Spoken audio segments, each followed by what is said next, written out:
ကျွန်တော်မြင်တာက digital က marketing ရောက်လာတဲ့ phase တစ်ခုအနေနဲ့ပဲကျွန်တော်မြင်တယ် marketing သမားတွေအားလုံးသိရမယ့် channel လို့ပဲကျွန်တော်ယူဆတယ်ဆိုတော့အဲ့ဒါဒီ digital marketing ပါတော့ marketing ကိုပဲကျွန်တော်အခြေခံပါတယ်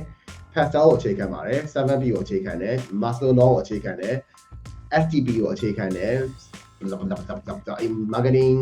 data ကိုဖတ်မိရလေးထုတ်ပြောပြရတာ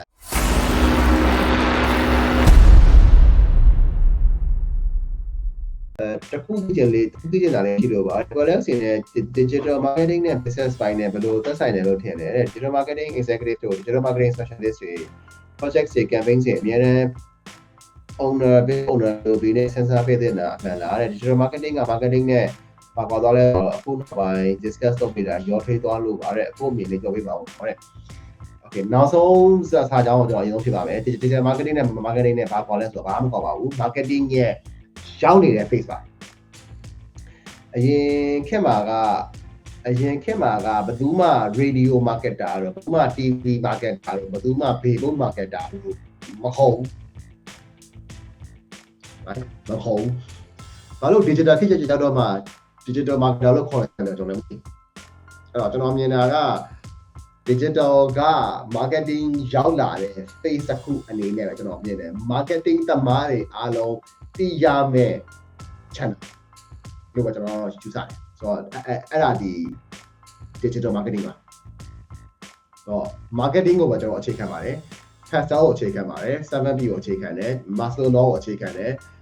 FTP ကိုအခြေခံတယ် marketing data ကိုဖတ်မိရလေးထုတ်ပြောပြရတာအဲ့ဒါမှတ်မိတော့ကျွန်တော်သိရော brand architect တွေကိုအခြေခံတယ်တင်လားဆိုတော့ဒါလေးပေါ့နော်အဲ့ဒီဟာတွေကျွန်တော်အခြေခံပါတယ်အဲ့တော့marketing executive တို့ specialist တို့က brand owner ရဲ့ POP နဲ့စဉ်းစားပေးတဲ့နာအမှန်လားဆိုတော့အဲ့ပေါ့ brand owner စဉ်းစားပေးနေလို့ကျွန်တော်ဟုတ်တာပေါ့အဲ့တော့ brand owner ပတ်စံပေးရတာအဓိက brand owner ရဲ့ POP ဆိုတာပတ်စံပေးရတဲ့သူရဲ့ POP ပေါ့နော်ဘလို့ချင်တာလုပ်နေမဲ့အစားကို့မှာဒီသိန်း100ကကို့ပတ်စံသာဆိုလို့ရှိရင်ဘာလို့မှလဲဆိုတဲ့ဟာကကျွန်တော်တို့ mentor တွေ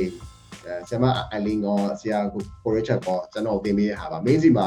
အဲ့မင်းအခုဘူးဆိုင်တဲ့$10ကမင်းမဆိုလို့ရှိရင်ဘာလို့မှလဲဆိုတဲ့ဟာမျိုးကျွန်တော်အမြဲတမ်းမေးရပေါ့နော်ဆရာနဲ့ဆရာမအဲ့တော့ဒါကကျွန်တော်တို့တွေးရမယ်ထည့်တွေးရမယ်ဟာတွေပေါ့လေ